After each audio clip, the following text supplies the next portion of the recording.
السلام علیکم ورحمۃ اللہ وبرکاتہ۔ امید کرتی ہوں سب خیریت سے ہوں گے۔ اچھا، آج مودودی صاحب کی ایک کلپ پلے کروں گی جس میں انہوں نے بتایا اللہ تعالیٰ سے تعلق بڑھانے کے طریقے، ٹھیک ہے؟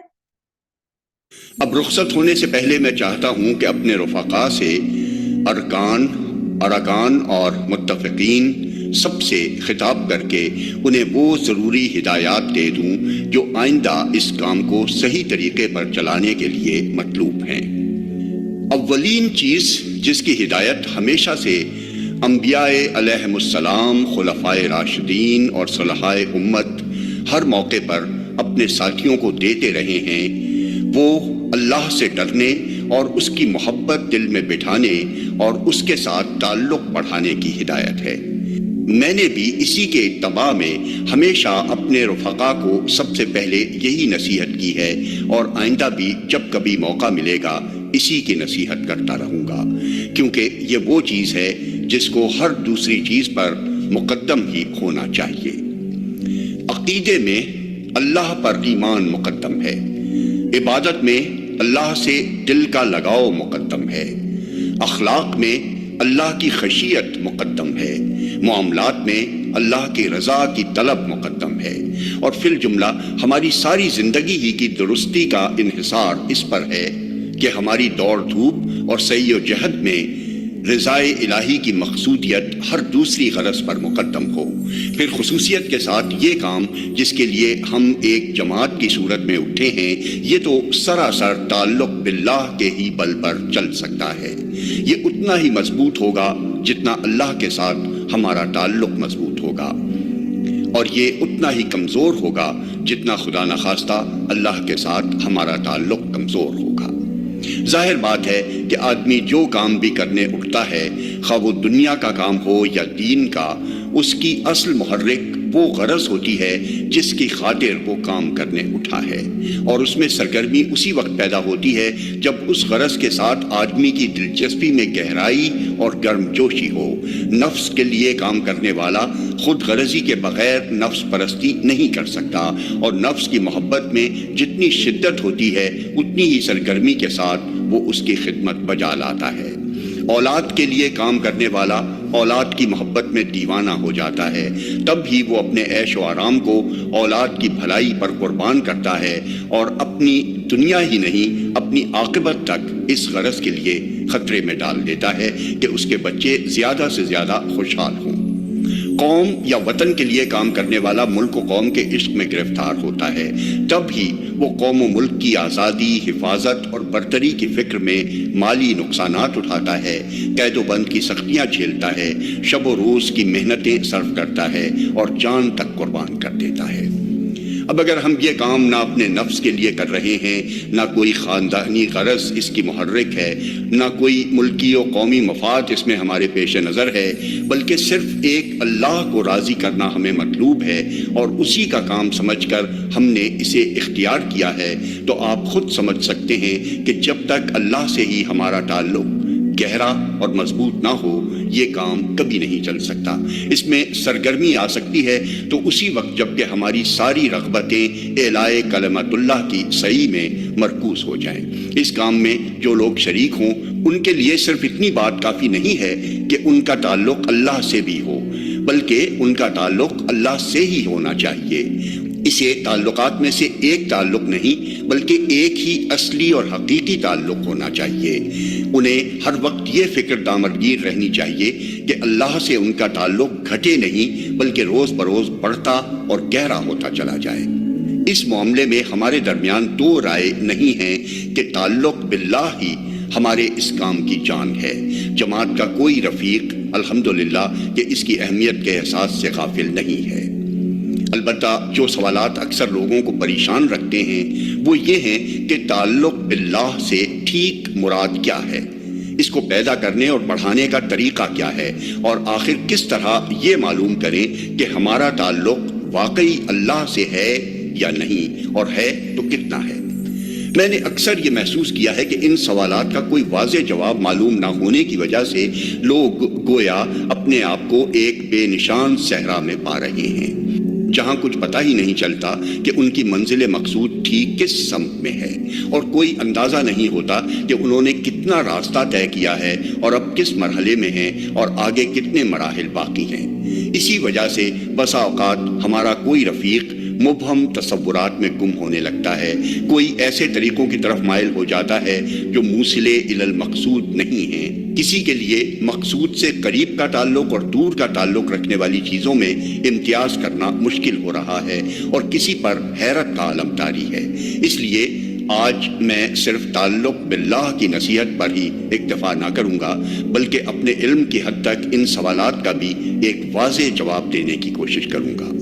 تعلق باللہ سے مراد، جیسا کہ قرآن مجید میں بتایا گیا ہے، یہ ہے کہ آدمی کا جینا اور مرنا اور اس کی عبادتیں اور قربانیاں سب کی سب اللہ کے لیے ہوں۔ قل ان صلاتي ونسكي ومحياي ومماتي لله رب العالمين۔ کہو بے شک میری نماز اور میری قربانی، میرا جینا اور میرا مرنا سب کچھ اللہ رب العالمین کے لیے ہے۔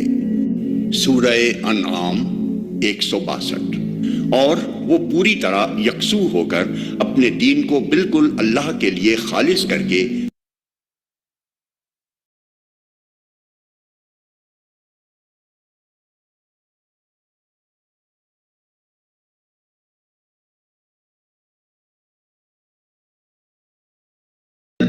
اور ان کو اس کے سوا کوئی حکم نہیں دیا گیا تھا کہ اللہ کی بندگی کریں، اپنے دین کو اس کے لیے خالص کر کے بالکل یکسو ہو کر۔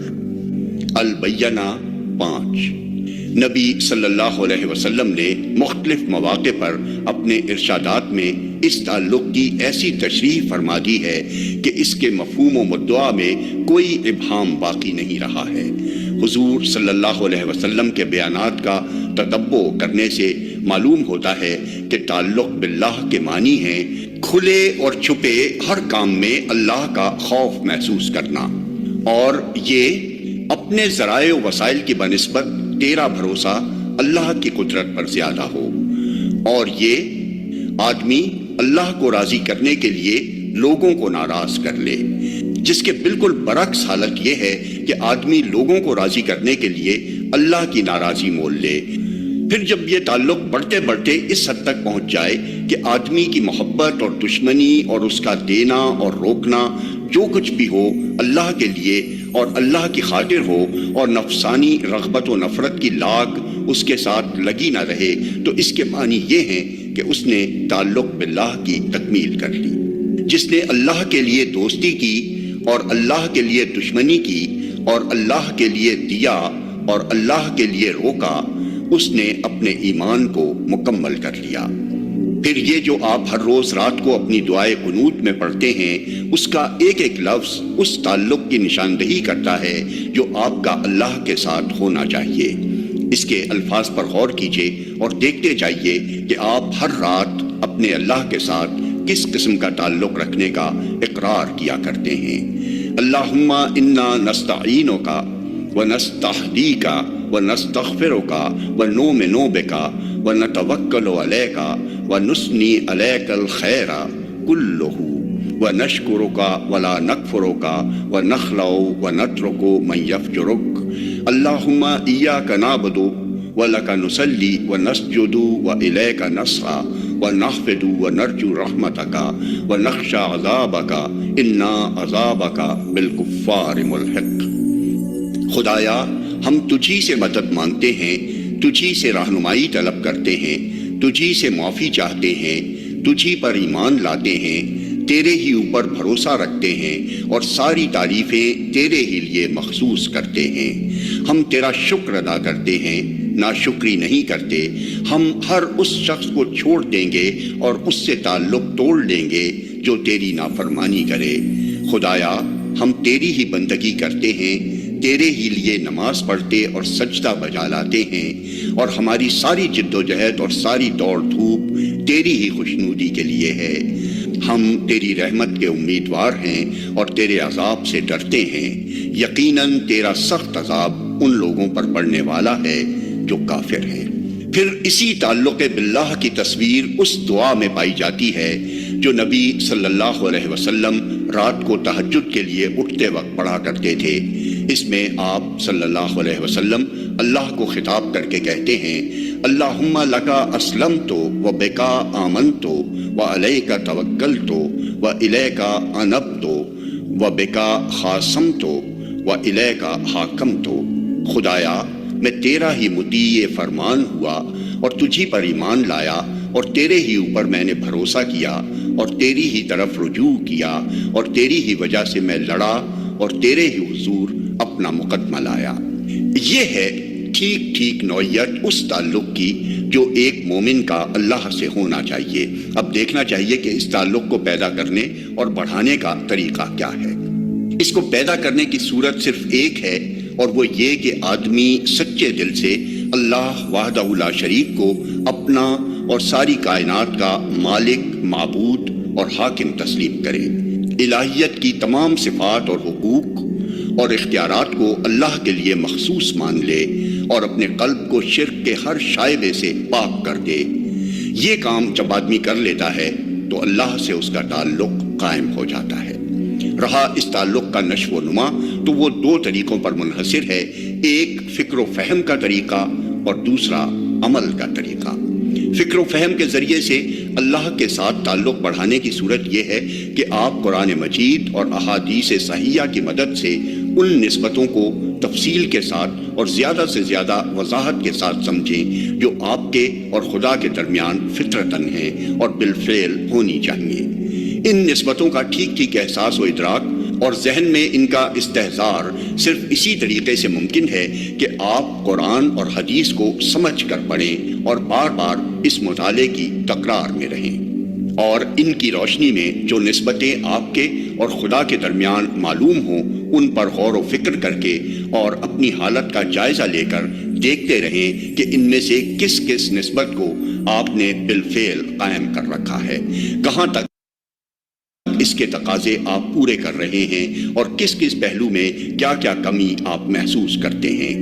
یہ احساس اور استحضار جتنا جتنا بڑھے گا انشاءاللہ اسی تناسب کے ساتھ اللہ سے آپ کا تعلق بھی بڑھے گا۔ مثال کے طور چلیے اس کو یہاں سے کل کنٹینیو کرتے ہیں۔ کیا زبردست باتیں ہیں نا، مطلب اتنی حیرانگی ہوتی ہے یہ ساری باتیں اس عمر کے حصے میں آ کے پہلی دفعہ سننے کو مل رہی ہیں۔ چلیے اللہ کا شکر ہے ابھی بھی بس سمجھ میں آ جائے اور عمل میں آ جائے انشاءاللہ۔ ٹھیک ہے، کل کنٹینیو کرتے ہیں۔ اوکے جی، جزاکم اللہ خیرا کثیرا، سبحانک اللہم و بحمدک، نشہد ان لا الہ الا انت، نستغفرک و نتوب الیک۔ السلام علیکم ورحمۃ اللہ وبرکاتہ۔